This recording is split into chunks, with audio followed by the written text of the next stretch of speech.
علم التجوید کی اہمیت۔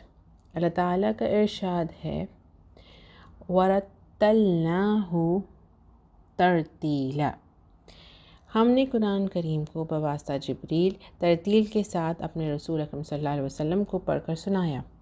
اور دوسری جگہ فرمایا وَرَتِّلِ الْقُرْآنَ تَرْتِيلًا، قرآن مجید کو خوب ٹھہر ٹھہر کر اطمینان کے ساتھ پڑھو، یعنی حروف کو تجوید کے ساتھ ادا کرنا اور اوقاف میں ماہر ہونے کا نام ترتیل ہے۔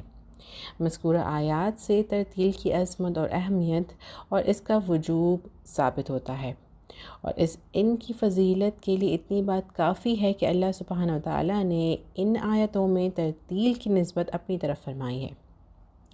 نیز اپنے رسول اکرم صلی اللہ علیہ وسلم کو حکم فرمایا کہ آپ بھی ترتیل کے ساتھ قرآن پڑھا کریں، لوگوں کو بھی ترتیل کے ساتھ پڑھائیں اور ان کو ترتیل ہی کے ساتھ پڑھنے کا حکم دیں۔ اس وضاحت کا مقصد یہ ہے کہ سننے والوں کو معلوم ہو کہ قرآن شریف کے حقوق ہیں۔ قرآن شریف کو صحیح طرح پڑھنا، اس کا علم حاصل کرنا ہم پر واجب ہے، اس کا حق ادا کرنا ہم پر واجب ہے۔